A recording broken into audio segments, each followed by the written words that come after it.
विद्यार्थियों, जैसा कि फंडामेंटल राइट्स के बारे में अपन ने बात प्रारंभ कर रखी है और भारत के संविधान के फंडामेंटल राइट्स में समानता का अधिकार 14 से 18 स्वतंत्रता का अधिकार 19 से 22 और शोषण के विरुद्ध अधिकार आर्टिकल 23 और 24 इनका अध्ययन हमने कर लिया है। आज भारत के संविधान में प्रदत्त चौथे नंबर का अधिकार जो कि धार्मिक स्वतंत्रता का अधिकार है, इसके बारे में बात करते हैं। देखिए विद्यार्थियों, जैसा कि भारत के संविधान में जो व्यवस्था है धर्म के संबंध में, भारत का संविधान धर्मनिरपेक्ष संविधान है। यानी कि भारत में जो व्यवस्था है, भारत का अपना कोई धर्म नहीं है, भारत राष्ट्र का अपना कोई धर्म नहीं है। यहाँ तमाम नागरिकों को अपनी अंतःकरण की स्वतंत्रता प्राप्त है, वो जिस मर्जी धर्म को अपना सकते हैं, उनके ऊपर कोई पाबंदी नहीं है कि वो यही धर्म अपनाएं। संविधान जो व्यवस्था देता है, भारतीय संविधान के अनुच्छेद 25 से 28 तक धार्मिक स्वतंत्रता का अधिकार प्रदान करते हैं। इन अनुच्छेदों में प्रदत्त स्वतंत्रताओं का उल्लेख बहुत अधिक व्यापक शब्दों में और धार्मिक अल्पसंख्यकों की पूर्ण संतुष्टि को ध्यान में रखते हुए किया गया है। अर्थात आर्टिकल 25 से 28 तक धार्मिक स्वतंत्रताओं का उल्लेख है और ये धार्मिक स्वतंत्रता इस तरह की है कि यहाँ पर कोई रिलीजियस माइनॉरिटी है, उसको किसी तरह की कोई ठेस नहीं लगे, वो उनको पूर्ण सेटिस्फेक्शन। मतलब माइनॉरिटी और मेजॉरिटी, अल्पसंख्यक और बहुसंख्यक जो धर्मावलंबी है, वो सब लगभग बराबर है अपने यहाँ पे राज्य द्वारा स्पॉन्सर कोई धर्म नहीं है। जैसे अपने पड़ोस के मुल्क पाकिस्तान में शरीयत ला है, इस्लामिक राष्ट्र, वहाँ एक तरह से स्टेट के द्वारा इस्लामिक रिलीजन को स्पॉन्सर किया गया है, इस्लाम का प्रचार प्रसार। हमारे यहाँ पे राज्य के लिए ऐसी कोई एक्सपेक्टेशन नहीं रखी गई है कि आप हिंदू धर्म का प्रचार प्रसार कीजिए, क्योंकि इस फंडामेंटल राइट वाले चैप्टर के बाद में हम directive principle of state policy पढ़ेंगे। उसमें कहीं एकमात्र बिंदु ऐसा नहीं आएगा जो स्टेट को ये कहता हो कि आप हिंदू धर्म को प्रोटेक्ट कीजिए या इसको प्रसार कीजिए या मुस्लिम धर्म को निरुद्ध कीजिए या सिख धर्म को बढ़ावा दीजिए। ऐसा कहीं कोई कुछ भी नहीं है। धर्म के संबंध में अपन यूँ कहें कि भारत का संविधान बिल्कुल न्यूट्रल है तो कोई अतिशयोक्ति नहीं होगी और इसका उल्लेख भारत के संविधान में किया गया है। भारत के संविधान का आर्टिकल 25 से 28 जो कि प्रत्येक नागरिक को धार्मिक स्वतंत्रता का अधिकार देता है, उसमें स्पष्ट से लिखा गया है। जैसे कि पहला मैं आपको बताता हूं, अनुच्छेद 25 जो व्यवस्था करता है वो है अंतःकरण की स्वतंत्रता। भारत का प्रत्येक नागरिक अनुच्छेद 25 में कहा गया है कि सार्वजनिक व्यवस्था, सदाचार, स्वास्थ्य तथा इस भाग के अन्य उपबंधों के अधीन रहते हुए सभी व्यक्तियों को अंतःकरण की स्वतंत्रता तथा कोई भी धर्म अंगीकार करने, उसका अनुसरण करने, उसका प्रचार करने का अधिकार प्राप्त होगा। सिखों द्वारा कृपाण धारण करना और लेकर चलना धार्मिक स्वतंत्रता का अंग माना गया है। ये देखिए, सदाचार मतलब जिसको कहते हैं कि अपन कानून व्यवस्था, लॉ एंड ऑर्डर, प्रशासन की भाषा में लॉ एंड ऑर्डर। भाई आपके आचरण से लॉ एंड ऑर्डर की प्रॉब्लम नहीं होनी चाहिए, जन शांति भंग नहीं होनी चाहिए, लोक शांति जिसको कहते हैं वो भंग नहीं होनी चाहिए। बाकी आप कोई भी धर्म मानिए, राज्य को क्या लेना देना। और ये मित्रों, विद्यार्थियों, ये जो अप्रोच है संविधान बनाने की, ये अप्रोच एक वैज्ञानिक अप्रोच है, क्योंकि राज्य का काम लोगों का जीवन को एक तरीके से सरल बनाना है और लोगों का जीवन सरल बनेगा भोजन की व्यवस्था से, आवास की व्यवस्था से, वस्त्र की व्यवस्था से। तो संविधान निर्माता इतने वैज्ञानिक थे, उन्होंने ये एक्सपेक्टेशन की, संविधान में लिपिबद्ध किया कि राज्य अपना कंसंट्रेशन इन मूलभूत आवश्यकताओं की तरफ रखे। एजुकेशन है, हेल्थ है, फूड है, सिक्योरिटी है, क्लोथ है,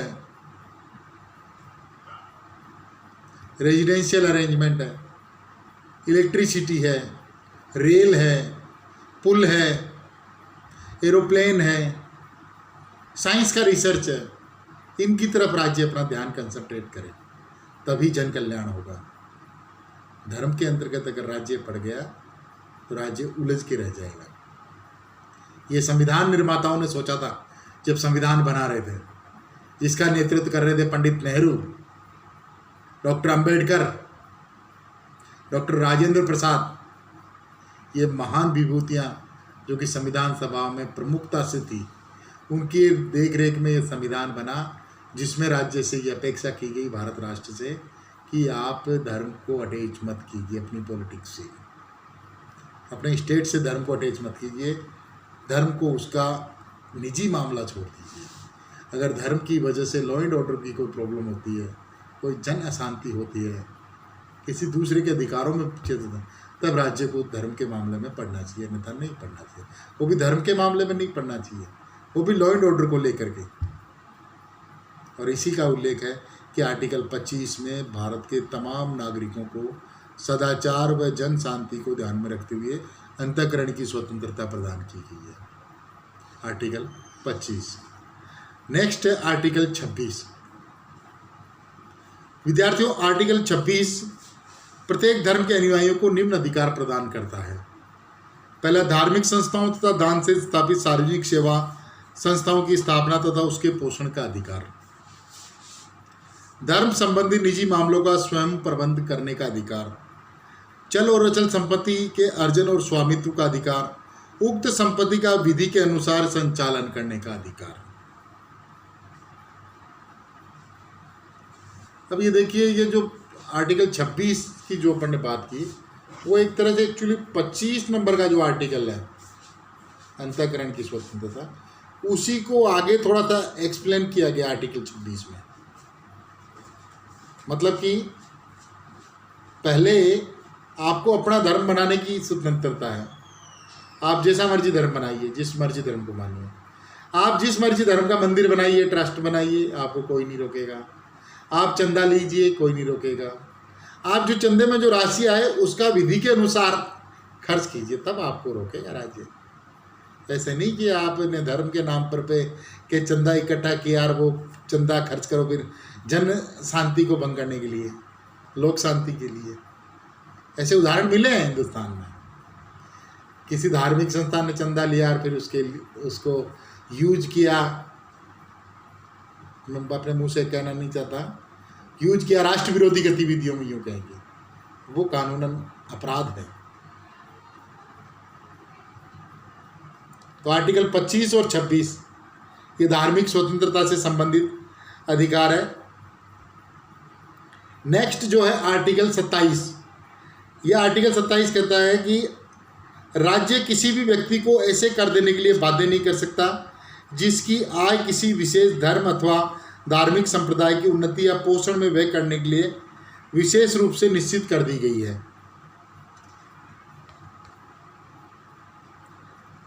भारत राज्य का स्वरूप धर्मनिरपेक्ष राज्य का, जिसे धार्मिक क्षेत्र में निष्पक्ष कहा रहना। अतः अनुच्छेद 28 आर्टिकल 28 के ऊपर आ गए अपन। 28 का आ गया, राज्य निधि से संचालित किसी भी शिक्षण संस्था में किसी प्रकार की धार्मिक शिक्षा प्रदान नहीं की जाएगी। इसके साथ ही राज्य द्वारा मान्यता प्राप्त अथवा आर्थिक सहायता प्राप्त शिक्षण संस्था में किसी व्यक्ति को किसी धर्म विशेष की शिक्षा ग्रहण करने के लिए बाध्य नहीं किया जा सकेगा। किंतु अन्य अधिकारों की भांति धार्मिक स्वतंत्रता का अधिकार भी प्रतिबंध रहित नहीं है। यहाँ सार्वजनिक व्यवस्था, नैतिक, स्वास्थ्य इत्यादि के हित में इनके प्रयोग पर प्रतिबंध लगा सकता है। इसी प्रकार आर्थिक, राजनीतिक, अन्य किसी प्रकार के सार्वजनिक हित की दृष्टि से राज्य धार्मिक क्षेत्र में हस्तक्षेप कर सकता है। राज्य सामाजिक हित और सुधार संबंधी कार्य भी कर सकता है, चाहे ऐसा करते हुए धार्मिक क्षेत्र में हस्तक्षेप ही क्यों न करना पड़े। इस प्रकार सार्वजनिक हित की दृष्टि से उचित प्रतिबंधों के साथ संविधान के अंतर्गत सभी व्यक्तियों के लिए धार्मिक स्वतंत्रता का प्रावधान है। अभी देखिए विद्यार्थियों, यहाँ पे एक जिक्र करना आवश्यक हो जाता है।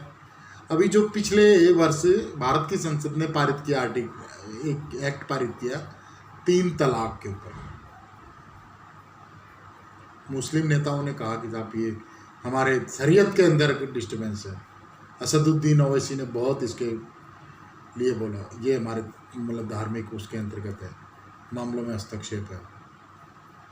ये देखिए आपके सामने मैंने आपको पढ़ के बताया है कि शिक्षा, स्वास्थ्य व सार्वजनिक शांति व विकास के मद्देनज़र राज्य धार्मिक नियमों और मान्यताओं में बदलाव कर सकता है।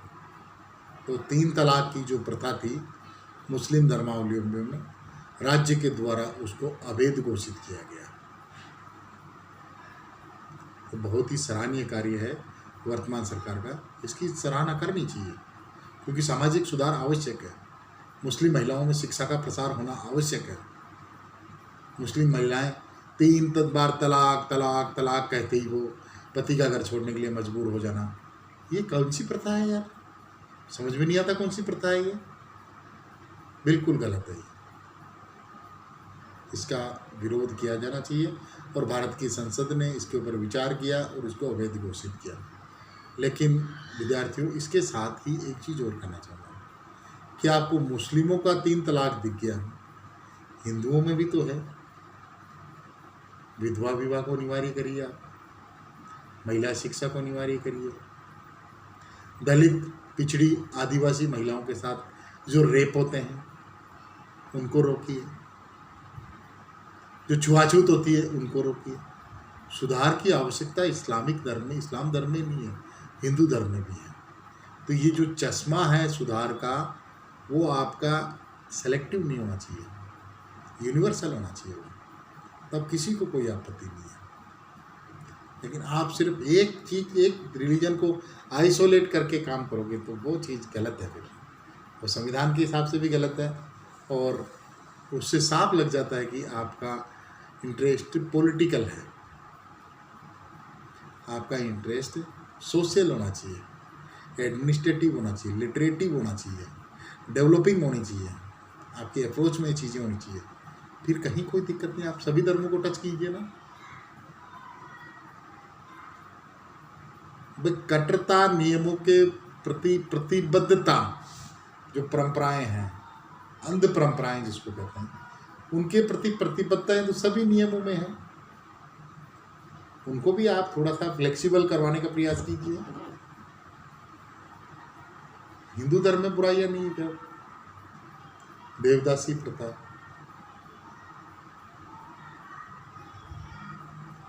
केरल के मंदिर में महिलाओं का प्रवेश नहीं होना, या किसी मंदिर विशेष में ये कहना कि महिलाएं उस जो पीरियड होता है मंथली सर्कल का, जो मंथली साइकिल का जो पीरियड होता है उनका, उस पीरियड में मंदिर में नहीं आ सकती। अभी कैसी बेतुकी बात है, कैसी अवैज्ञानिक बात है। तो महिला का जो साइकिल आ रहा है मंथली, वो उसका नेचुरल प्रोसेस है। आप उससे कहते हो कि वो अपवित्र हो गई, इससे ज़्यादा अवैज्ञानिक बात कोई हो ही नहीं सकती। तो आप यहाँ तो मतलब इन चीज़ों को पक्ष लेते हो कि नहीं ये हमारी मान्यता है जी, और वहाँ कहते हो कि नहीं आप बंद कीजिए। वहाँ आपने बंद किया, हम आपका समर्थन करते हैं, बिल्कुल आपने सही किया, लेकिन यहाँ भी आप कीजिए ना। यहाँ भी महिलाओं को बराबरी का अधिकार दीजिए। यहाँ आप ये नहीं कह सकते कि भाई ये मंथली जो साइकिल आ रहा है महिला का ऋतुस्राव वाला जो टाइम है, उस टाइम वो अपवित्र हो जाती है। इससे बड़ी मूर्खता और अवैज्ञानिक कोई बात हो ही नहीं सकती। जो साइकिल आता है उसी से जनन, नेक्स्ट जनरेशन के लिए या जनन की जो प्रक्रिया है वो प्रारंभ होती है, और उसी से सृष्टि चलती है, उसी से आदमी बना है, उसी से औरत बनी है। तो फिर उससे अपवित्रता कैसे आ सकती है? लेकिन यहाँ आप रूढ़िवादी हो जाओगे, आंख मीच लोगे, आपकी परंपरा महान हो जाएगी और वहाँ महान नहीं होगी। हिम्मत करिए, वो भी गलत है और ये भी गलत है, और हिम्मत करिए महिलाओं को पार्लियामेंट में और लेजिस्लेचर असेंबलीज में 33% आरक्षण का जो बिल पेंडिंग पड़ा है पार्लियामेंट के पटल पे, उसको पास कीजिए। विद्यार्थियों, ये दावे के साथ कह सकता हूँ मैं, जब तक इस देश की आधी जनसंख्या को दबा के रखा जाएगा, इसकी पूरी क्षमताओं का उपयोग नहीं होगा, तब तक ये देश विकास नहीं कर सकता, ये देश आगे नहीं बढ़ सकता। महिला ने क्या नहीं किया भाई? हिंदुस्तान का ऐसा कौन सा पद है जिस पे महिला नहीं रही हो? राष्ट्रपति महिला रही, प्रधानमंत्री महिला रही, लोकसभा स्पीकर महिला रही, केंद्र में कैबिनेट मंत्री महिलाएं रही, राज्यों में मुख्यमंत्री महिलाएं रही। ऐसा कौन सा काम है जो महिला नहीं कर रही? प्लेन चला रही है महिला, महिला वैज्ञानिक बन रही है, महिला रेल चला रही है, बस चला रही है, बड़े बड़े बिजनेस संभाल रही है महिला, बड़े बड़े बैंक चला रही है महिला। क्यों नहीं आपको विश्वास होता इनकी योग्यताओं पे? क्यों आप इनके साथ दोयम दर्जे का व्यवहार करते हो? तो ये आपको अपनी जो सोच है वो बदलनी पड़ेगी। महिलाओं के प्रति जो सोच है वो बदलनी पड़ेगी। तो इस तरीके से प्यारे विद्यार्थियों, आपका आज का ये जो फंडामेंटल राइट्स का अपना जो तीसरा अधिकार था, चौथा अधिकार था अपना, धार्मिक स्वतंत्रता का अधिकार, आर्टिकल 25 से लेकर 28 तक ये कंप्लीट होता है। आगे के आर्टिकल के बारे में, आगे के राइट्स के बारे में नेक्स्ट क्लास में डिस्कशन करेंगे। Thank you very much. Okay.